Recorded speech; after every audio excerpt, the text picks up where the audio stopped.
Recording in progress. நாங்கள் pastor Christina Titus அவர்கள் இந்திய மண்ணிலிருந்து எடுத்து வருகிற நற்செய்தி கூட கடந்து செல்வோம். அதனைத் தொடர்ந்து தேவ ஊழியர் சகோதரி ஐரீன் அவர்கள் எடுத்து வருகிற ஜீவமன்னா, தேவ ஊழியர் சகோதரி வாணி வெங்கட் அவர்கள் போனியோ தேசத்திலிருந்து எடுத்து வருகிற நற்சிந்தனைக்கூடாகவும் கடந்து செல்வோம். கர்த்தர் தாமே வழி நடத்துவாராக. நாங்கள் இந்த வேளையிலும் தேவ ஊழியர் பாஸ்டர் கிறிஸ்டின் அவர்கள் இந்திய மண்ணிலிருந்து எடுத்து வருகிற தேவ செய்திக்காக கடந்து செல்வோம், ஜீவ வார்த்தைக்காக கடந்து செல்வோம். ஆமென். கர்த்தருடைய பரிசுத்த நாமத்திற்கு மகிமை உண்டாவதாக. இந்த அருமையான தருணத்தில் கிறிஸ்துவின் நாமத்தினாலே உங்களை சந்திப்பதில் மிகுந்த மகிழ்ச்சி அடைகிறாள். ஒரு காரியத்தை குறித்து தியானிக்க போகிறோம். சங்கீதம் 68:6 வாசிக்கலாமா? தேவன் தனிமையானவர்களுக்கு வீடு வாசல் ஏற்படுத்தி கட்டுண்டவர்களை விடுதலையாக்குகிறார், துரோகிகளோ வறண்ட பூமியில் தங்குவார்கள். ஆமென். அல்லேலூயா. கர்த்தருடைய பிள்ளைகளே, தனிமையானவர்கள் இந்த உலகத்தில் எல்லோரும் தனிமையானவங்க தான் இல்லை. கைவிடப்பட்ட சூழ்நிலை, 1000 சொந்தம் இருக்கும், ஆனால் சாப்பிட்டியான்னு கேட்க ஒருத்தர் இருக்க மாட்டாங்களே, அதெல்லாம் தனிமை தான். நிறைய பேர் கூட இருக்கிற மாதிரி இருக்கும், ஆனால் நம்முடைய வேதனையில் துக்கத்தில் நம்முடைய தேவையில் ஒருத்தரும் நம்ம கூட இருக்க மாட்டாங்க. தனிமை தானே இல்லை? அது மட்டும் இல்லாமல் உண்மையாகவே யாருமே இல்லாமல் இருக்கிற ஒரு தனிமையான ஜனங்கள். இந்த நாளில் கர்த்தருடைய ஆவியானவர் தனிமையான பிள்ளைகளுக்காக பேசி கொண்டிருக்கிறார். ஆவியானவர் தனிமையானவர்களுக்கு என்ன செய்வாரா? வீடு வாசல் ஏற்படுத்தி தருவாரா. வேதம் இங்கே ரொம்ப தெளிவாக சொல்லுகிறது, தனிமையானவர்களுக்கு வீடு வாசல் ஏற்படுத்தி. ஆமேன். வீடு வாசல் ஏற்படுத்தினா 2 விதத்தில் பார்க்கலாம். ஒன்று, இந்த பூமிக்குரிய வீடு, சரிங்களா? நம்ம இங்கே தனிமையாக இருக்கிறாங்க அப்படின்னா அவங்களுக்கு ஒரு பாதுகாப்பு. தாவீது எல்லாவற்றையும் ஜெயித்து கொண்டார். ராஜாவாக இளைப்பாறுதலுக்குள்ளே கடந்து போனார். அருமையான ஒரு ரொம்ப பீஸ்ஃபுல்லான ஒரு டைம். எந்த விரோதியும் இல்லை, எந்த துரத்துதலும் இல்லை, எந்த யாரும் தாக்குவதற்கான நபர்கள் இல்லை.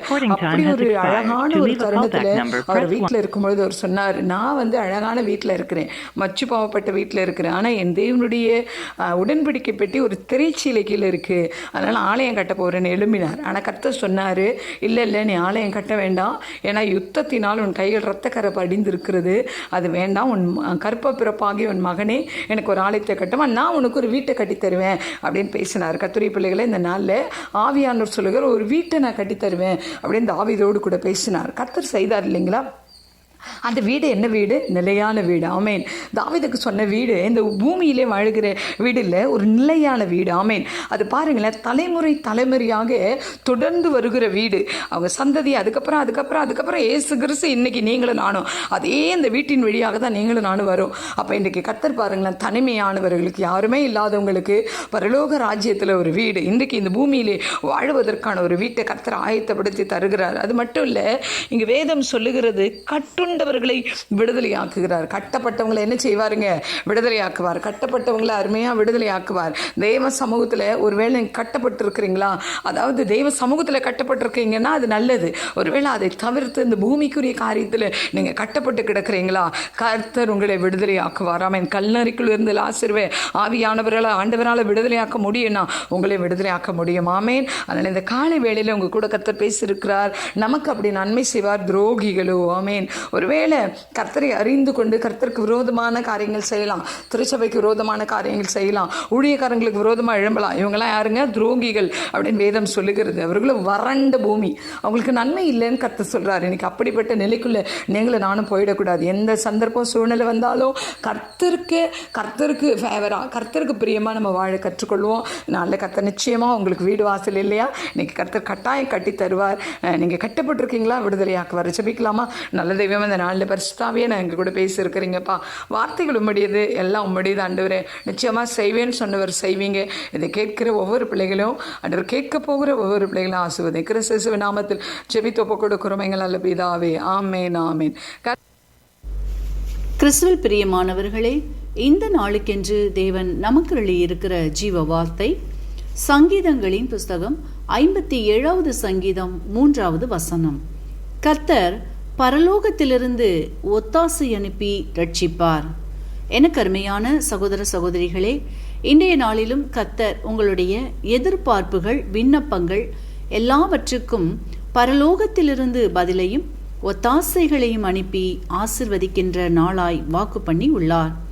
அநேக நீண்ட நாட்களாய் உங்களுடைய ஜபங்களுக்கு பதில் தாமதமாகிறதே என்றும், எவ்வளவோ பிரயாசப்படுகிறோம் ஒன்றும் பலன் தரவில்லையே என்றும், தடைகளுக்கும் தாமதங்களுக்கும் விடை தெரியாமல் விரக்தியோடு காணப்படுவீர்களானால், இன்றைக்கு இந்த வார்த்தைகள் உங்களை பலப்படுத்துவதாக. சங்கீதக்காரன் தாவீது பாடும் பொழுது, சவுலுக்கு தப்பி ஓடுகிறான், தன் ஜீவனை காத்து கொள்ளும் பொருட்டு அவன் கெபிக்குள் மறைந்து கொண்டிருக்கையில் தன் தேவனை நோக்கி நம்பிக்கையோடு பாடுகின்றான், ஒத்தாசை அனுப்பும் என்று. மேலும் சூழ்நிலைகளினால் தான் எவ்வளவாய் நொறுக்கப்படுவதையும் அவன் தேவனிடத்தில் முறையிடுகிறான். என் ஆத்துமா சிங்கங்களின் நடுவில் இருக்கிறது, தீயை இறைக்கிற மனு புத்திரர்களுக்குள்ளே கிடக்கின்றேன். அவர்கள் ஈட்டிகளும் அம்புகளும் பட்டயமுமாயிருக்கிறார்கள் என்று தன் நிலையை சொல்லுகிறதை பார்க்கின்றோம். நீங்களும் கூட இன்றைக்கு எந்த மனநிலையோடு இருந்தாலும் தாவீதை போல விசுவாசித்து தைரியமாய் காத்திருங்கள். உங்களுக்கும் இன்றைக்கு பரலோகத்திலிருந்து தாவீதுக்கு ஒத்தாசை அனுப்பின தேவன் உங்களுக்கும் ஒத்தாசைகளை அனுப்புவார், ஆசீர்வதிப்பார். இன்றைக்கும் நாம் 1 ராஜாக்களின் புஸ்தகம் 17வது அதிகாரத்தை வாசிக்கையில் அங்கே சாரிபாத் விதவையை குறித்து பார்ப்போமானால், சாரிபாத் ஊரிலே கடும் பஞ்சம் நிலவுகின்றது. ஒருவேளை உணவிற்கு வழி இல்லாத நிலை உண்டாகின்றது. அப்படிப்பட்ட சூழ்நிலையில் அந்த ஊரில் உள்ள அந்த விதவை தன்னிடம் கடைசியாக இருக்கின்ற ஒரு பிடி மாவும் கொஞ்சம் எண்ணெயும் வைத்து சாப்பிட அடையை செய்து தானும் தன் மகனும் உண்டுவிட்டு செத்துவிடலாம் என்று எண்ணினர். காரணம், வருமானம் இல்லை, கணவனை இழந்தவள், மகனோ சிறிய வயதுள்ளவன், பசியின் கொடுமையை அனுதினமும் அனுபவிக்க முடியாத நிலை. தங்களுக்கென்று உதவி செய்வதற்கும் ஊரில் யாரும் முன்வரவில்லை. தான் மட்டும் செத்துவிட்டால் மகன் துன்பப்படுவான், ஆதலால் இருவருமே செத்துவிடலாம் என முடிவெடுத்து கடைசி மணித்துளிகளை எண்ணியவளாய், உலகமே இருளாய் போன நிலையில் வாழ்க்கை பயணத்தின் இறுதி கோட்டை, கடைசி மைல்கல்லை அடையப் போகிறோம் என்றவளாய் விறகு பொறுக்கிக் கொண்டு இருந்தவளின் இருதயத்திலிருந்து வடிகின்ற கண்ணீர் துளிகளை கர்த்தர் காண்கிறவராய், எலியா என்ற தீர்க்கதரிசியின் மூலமாய் சாரிபாத்திற்கு போ, விதவையை பார் என்று அனுப்பி எண்ணெயையும் மாவையும் ஆசீர்வதித்து பஞ்சகாலம் முடியும் வரையில் மாவும் எண்ணெயும் செலவழிந்து போகாதபடிக்கு ஆசீர்வாதத்தை கட்டளையிட்டு ஜீவனை தருகின்றார். வசனம் இப்படியாக சொல்லுகிறது, நானோ இந்த உலகத்திற்கு வந்தது ஜீவனை தரவும் அது பரிபூரணப்படவுமே என்று. பிசாசோ திருடவும் கொல்லவும் அழிக்கவும் வருகிறவன். ஆதலால் அவள் தன் சூழ்நிலையில் தன்னை சாவிற்கு ஒப்பு கொடுத்தவளாய் பேசுகின்றாள். சூழ்நிலை அவளை மரணத்தின் வாசலுக்கு அழைத்துச் செல்ல காத்திருக்கிறது. ஆனால் கர்த்தரோ அந்த மரணத்தை சிலுவையில் ஜெயமாய் விழுங்கினபடியினால் புது வாழ்வை தருகின்றார். இன்றைக்கும் எனக்கு அருமையானவர்களே, நீங்களும் கடந்து போகின்ற சூழ்நிலைகள் கூட உங்களின் சமாதானத்தை சாகடிப்பதாகவும், பலனை திருடுவதாகவும், ஆசீர்வாதத்தை சூறையிடுவதாகவும் காணப்படுகின்ற நிலையில் பாதையின் முடிவுதான் என்ன? எங்கு இந்த பாதை முடியும்? எப்படி கடப்பது? இளைப்பாறுதலுக்கு இடமில்லையே என்று கலங்கிக் கொண்டு பயத்தோடும் நடுக்கத்தோடும் காணப்படுவீர்களானால், இன்றைக்கு உங்களை கடினப்படுத்துகின்ற சூழ்நிலைகளிலிருந்து விடுவிக்கும்படியும் பரலோகத்திலிருந்து ஒத்தாசையை அனுப்புகின்றார். உங்களின் நீண்ட நாள் ஜெபங்கள், தடைகள், தாமதங்களுக்கு இன்று பரலோகத்திலிருந்து பதில் வருகின்றது. எதிர்பாராத நன்மைகளும் மனித தயவுகளும் இன்றைக்கு கிடைக்கும்படி ஆசீர்வதிக்கின்றார். ஆகவே அருமையானவர்களே, சூழ்நிலைகளை கண்டு கலங்காதீர்கள். அவைகளை காட்டிலும் பெரியவர் நம் கர்த்தர். அவர் சொல்ல ஆகும், கட்டளையிட நிற்கும். வார்த்தையை விசுவாசியுங்கள், அற்புதங்களை காண்பீர்கள். கர்த்தர் பரலோகத்திலிருந்து ஒத்தாசை அனுப்பி ரட்சிப்பார். ஆமேன். இன்றைக்கும் இந்த வார்த்தைகளை கேட்டுக்கொண்டிருக்கின்ற உங்களில் யாரேனும் உங்களின் பாவங்களுக்காக மரித்து உயிர்த்தெழுந்த இயேசுவை அறியாமலும் விசுவாசியாமலும் இருப்பீர்களானால், இன்றைக்கு உங்களை ஒப்பு கொடுத்து விசுவாசியுங்கள். உங்களின் பாவங்களும் மன்னிக்கப்பட்டு விடுதலையாகி ஆசிர்வதிக்கப்படுவீர்கள். இந்த வார்த்தைகள் மூலமாக கர்த்தர் இன்று உங்களை ஆசீர்வதிப்பாராக. கிறிஸ்துவுக்குள் பிரியமான சங்கமம் தமிழ் கிறிஸ்தவ வானொலி நேயர்களுக்கு அன்பின் வாழ்த்துக்கள். இன்றைய மன்னா: அசதியாயிராமல் ஜாக்கிரதையாயிருங்கள், ஆவியிலே அனலாயிருங்கள், கர்த்தருக்கு ஊழியம் செய்யுங்கள். ரோமர் 12:11. பிரியமானவர்களே, சுதந்திரிக்க வேண்டியவற்றை விசுவாசத்தினால் பெற்றுக்கொள்ளுங்கள். யோசுவா இஸ்ரவேல் ஜனங்களை நோக்கி, நீங்கள் தேசத்தை சுதந்திரித்துக் கொள்ள அசதியாயிராதேயுங்கள் என்றான். மனிதனுடைய இயற்கை சுபாவம் சில வேளைகளில் தேவனுடைய நன்மைகளை பெற்றுக்கொள்ள முடியாதபடி சோம்பலாகவும் அசதியாகவும் இருக்கிறது. ஜீவனுக்கு போகிற வாசல் இடுக்கமானதாயும் வழி நெருக்கமானதாயும் இருக்கிறது. இந்த வழியில் பிரவேசிக்க வேண்டுமென்றால் அசதியின்றி ஜெபிக்க உறுதி வேண்டும். தேவனுடைய வார்த்தையை வாசிக்க பசிதாகம் வேண்டும். தேவனுடைய வாக்குத்தத்தங்களை சுதந்திரிக்க உற்சாகம் வேண்டும்.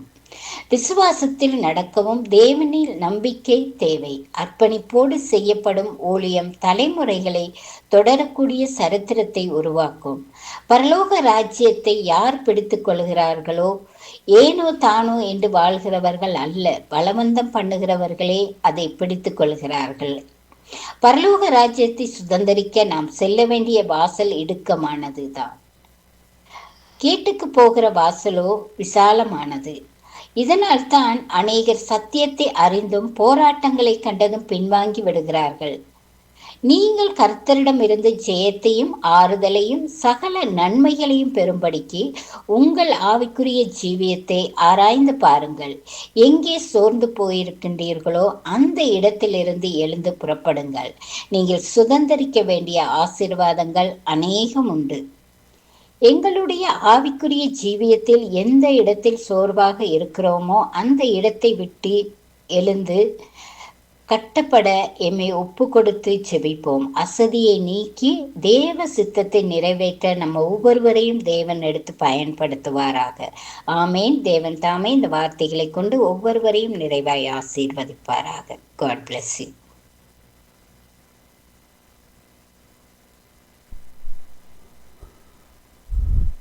ஆமீன் ஆமீன். தேவ ஊழியர்கள் சகோதரி வாணி வெங்கட், சகோதரி ஐரீன் அவர்கள், பாஸ்டர் டைட்டஸ் கிறிஸ்டினா டைட்டஸ் அவர்கள் எடுத்து வந்த ஜீவமன்னா ஜீவ வார்த்தை நற்சிந்தனை கேட்டோம். இந்த வேளையில் நாங்கள் வாக்கு தத்துவ தியானத்துக்கூடாக கடந்து செல்ல கர்த்தர் உதவி செய்வாராக. தேவ ஊழியர் சுசேஷகரை பின்வாணர் அவர்கள் வாக்கு தத்துவ தியானத்துக்கூடாக வழி நடத்துவார். ஆமீன் ஆமீன். ஆயத்தமாவோம்.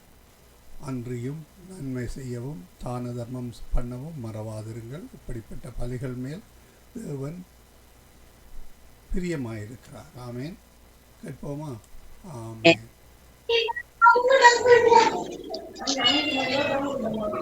கிறிஸ்துவுக்குள் பிரியமான அன்பு உள்ளங்களை இந்த காலை வேளையில் நான் வாழ்த்துவதில் நான் மிக்க மகிழ்ச்சி அடைகிறேன். இன்றைய நாளிலும் 7ஆம் தேதி ஆகஸ்ட் மாதம் 2026ஆம் ஆண்டு வெள்ளிக்கிழமை இந்த காலை வேளையிலும் கர்த்தருடைய வார்த்தை இந்த நாட்களில் நமக்கு இப்படியாக சொல்லுகிறது. எபிரேயராக்கம் 13ஆம் அதிகாரம் 16வது வசனத்தை இந்த நாட்களில் வாசிக்க கேட்போமா இருந்தால் கர்த்தருடைய வார்த்தை சொல்லுகிறது, அன்றியும் நன்மை செய்யவும் தான தர்மம் பண்ணவும் மறவாதிருங்கள். இப்படி பலிகளில் தேவன் பிரியமாக இருக்கிறார் என்று கர்த்தருடைய வார்த்தை இந்த நாட்களில் சொல்லுகிறதை பார்க்கிறோம். அருமையான கர்த்தருடைய பிள்ளைகளை, இன்றைய நாட்களிலே நாங்கள் தான தர்மம் செய்கிற வேளையிலேயே அங்கே ஒரு காரியத்தை இந்த நாட்களில் உணரக்கூடியதாக இருக்கிறது. நாங்கள் அறியாதவர்களுக்கு தெரியாதவர்களுக்கு இந்த நாட்களிலே தான தர்மத்தை செய்கிறோம். ஆனால் அந்த தான தர்மங்கள் சில வேளைகளிலே இந்த நாட்களில் இருக்கிற வேளையிலே அங்கே கர்த்தராலே அனுப்பப்பட்டவர்களாக இந்த நாட்களில் இருக்கலாம். உண்மையான அன்பு பிள்ளைகளே, அதனால தான் வேதம் சொல்லுகிறது, நன்மை செய்ய வேண்டும் முதலாவதாக, இரண்டாவதாக தான தர்மம் பண்ண வேண்டும். இது ரெண்டையும் இந்த நாட்களிலே ஒவ்வொரு மனுஷரும் இந்த நாட்களிலே தன்னுடைய நினைவிலே இந்த நாட்களில் கொண்டிருக்க வேண்டும் என்பதைத்தான் கர்த்தருடைய வார்த்தை இந்த நாட்களில் துணியமாக நமக்கு இந்த நாட்களிலே சொல்லுகிறதை பார்க்கிறோம். அருமையான கர்த்தருடைய பிள்ளைகள், ஏனென்றால் இப்படிப்பட்ட பலிகள் எப்படியாக இருக்கிறதாம், தேவனுக்கு பிரியமாக இருக்கிறதாம் என்று ஆண்டவருடைய வார்த்தை இந்த நாட்களே நமக்கு சொல்லுகிறோம். ஆண்டவருக்கு பிரியமான காரியங்களை நாங்கள் செய்ய வேண்டுமா இருந்தால் சங்கீதக்காரனாகிய தாவீது சொன்னது போல கர்த்தருக்கு பிரியமானதை நான் செய்ய வாஞ்சிக்கிறேன் என்று சொல்லி, அருமையான கர்த்தருடைய பிள்ளைகளே, அப்படியாக அந்த நாட்களில் தேவனுடைய பிரியமான காரியங்களை நாங்கள் முதலாவதாக அறிந்து கொள்ள வேண்டும். ஒரு தகப்பன் ஒரு பிள்ளையினுடைய பிரியத்தை இந்த நாட்களில் அறிந்திருப்பார். அதனாலே தான் அவர் தன்னுடைய பிள்ளையுடைய தேவைகளை இந்த நாட்களிலேயே இந்த பிரியத்தின்படி சந்திக்கிறார் என்று சொல்லி இந்த நாட்களிலே பார்க்கிறோம். அருமையான கர்த்தருடைய பிள்ளைகளே, ஒரு கணவன் மனைவியினுடைய பிரியத்தை அறிந்து அதற்கு ஏற்ற பிரகாரம் இந்த நாட்களிலே அவர்களுக்கு செய்ய வேண்டிய காரியங்களை எல்லாம் செய்து கொண்டிருப்பார் என்பதைத்தான் இன்றைக்கு நாங்கள் பார்க்கக்கூடியதாக இருக்கிறது. ஆனால் இன்றைக்கு இந்த வானத்தையும் பூமியும் உண்டாக்கின சர்வ வல்லவருடைய தேவைகளையும் அவருடைய பிரியத்தையும் இந்த நாட்களில் அறியாத மக்களாக இந்த நாட்களில் அங்கே இருக்கிறதை இன்றைக்கு வேதம் நமக்கு தெளிவாக திட்டவட்டமாக இந்த நாட்களில் கற்றுத்தருகிறதை பார்க்கிறோம். அதைத்தான் இந்த எபிரேயர் ஆக்கத்திலே சொல்லப்படுகிறது. அன்றியும் நன்மை செய்யவும் தான தர்மம் பண்ணவும் மறவாதிருங்கள், ஏனென்றால் இப்படிப்பட்ட பலிகள் எல்லாம் தேவன் பிரியப்படுகிறார் என்று சொல்லி இந்த நாட்களில் சொல்லப்படுவதை பார்க்கிறோம். அதனாலே அருமையான கர்த்தருடைய பிள்ளைகளே, கர்த்தருக்கு பிரியமான காரியத்தை நாங்கள் செய்யும்படியாக இன்றைக்கு நாங்கள் வாஞ்சிக்க வேண்டும் என்பதைத்தான் கர்த்தருடைய வார்த்தை இந்த நாட்களில் நமக்கு உறுதியாக வலியுறுத்தி கட்டளையிடுகிறதை பார்க்கிறோம். மனுஷனுக்கு பிரியமாக சில வேளைகளில் நடக்கிறோம். ஒரு வேலை செய்கிற இடத்திலே ஒரு முதலாளியுடைய பிரியத்தை அறிந்து இந்த நாட்களை அவருக்கு பிரியமாக சில வேளைகளில் ஓவர் டைம் செய்கிறோம், காரியங்களை செய்கிறோம், இப்படியாக செய்கிறோம். சில வேளைகளில் நமக்கு தெரிந்தவர்கள் நாங்கள் நேசிக்கிறவர்களுக்கு பிரியமாக அந்த நாட்களிலே நாங்கள் நடக்கிறோம் என்பதையும் இன்றைக்கு நாங்கள் பார்க்கிறோம். ஆனாலும் முதலாவது நாங்கள் அறிந்து கொள்ள வேண்டும், இந்த வானத்தையும் பூமியை உண்டாக்கின கர்த்தர் மட்டுமல்ல, அவர்தான் நம்மை சிருஷ்டித்தது மட்டுமல்ல, அனுதினமும் நாங்கள் சுவாசிப்பதற்கு சுவாசத்தையும் தருகிற கர்த்தர். அப்படிப்பட்ட அந்த ஜீவனுள்ள தேவனுக்கு பிரியமானது என்னதென்று சொல்லி இந்த நாட்களை அறிந்த நாட்களை நாங்கள் செயற்படுவோமா இருந்தால் கர்த்தர் நம்முடைய வாழ்க்கையிலே மகத்துவமான காரியங்களை, அற்புதமான காரியங்களை செய்ய இந்த நாட்களில் வல்லவராக இருக்கிறார் என்பதைத்தான் இந்த வாக்குத்தத்தத்தினூடாக இன்றைக்கு நாங்கள் காணக்கூடியதாக இருக்கிறது. அதனாலே கிறிஸ்துவுக்குள் அன்பான அன்பு சகோதர சகோதரிகளே, இந்த வாக்குத்தத்தங்களை கேட்கிற ஒவ்வொரு பிள்ளைகளும் இந்த நாட்களிலே தேவனுக்கு எப்படியாக நாங்கள் பிரியமாக நடக்க வேண்டும் என்பதை இந்த நாட்களில் முதலாவதாக கற்றுக்கொள்ள வேண்டும். ஆண்டவருக்கு பிரியமாக எப்படியாக நடப்போம் என்பதை நாங்கள் கற்றுக்கொண்டால் அவருடைய விருப்பத்தை அறிந்து அவருக்கு பிரியமாக நாங்கள் வாழுகிற வேளையிலே தேவன் நம்முடைய தேவைகளை சந்தித்து நம்மை ஆசீர்வதித்து நம்மை நடத்த தேவன் வல்லவராக இருக்கிறார் என்பதைத்தான் இந்த வாக்குத்தத்தத்தினூடாக நாங்கள் கற்றுக்கொள்ளக்கூடியதாக இருக்கிறது. அன்பு சகோதர சகோதரிகளே, இந்த வாக்குத்தத்தங்களை கேட்கிற பிள்ளைகளே, இவ்வளவு நாளும் நீங்கள் உங்களுக்கு பிரியமாக நடந்திருந்தால் இனி ஒரு தீர்மானத்தை எடுங்கள். ஆண்டவரே, நான் உமக்கு பிரியமானதை செய்ய எனக்கு கற்றுத்தாரும் என்று தாவீது ராஜா சொன்னது போல கேளுங்கள். அப்பொழுது தேவன் தன்னுடைய பிரியத்தை உங்களுடைய தரிசனத்திலே, கனவிலே, இந்த நாட்களிலே, ஜெபத்திலே உங்களோடு இடைப்படுவார். அப்பொழுது நீங்கள் அவருக்கு பிரியமானதை செய்து இந்த நாட்களிலே அவரிடத்திலே இருந்து ஒரு சமாதானத்தையும் ஒரு விடுதலையும் இந்த நாட்களிலே பெற்றுக்கொள்ளக்கூடியதாக நாட்களிலே இருக்கும் என்பதைத்தான் இந்த வாக்குத்தத்தம் நமக்கு உறுதிப்படுத்துகிறது. கர்த்தர் தாமே உங்களை ஆசீர்வதிப்பாராக. ஆமென், ஆமென்.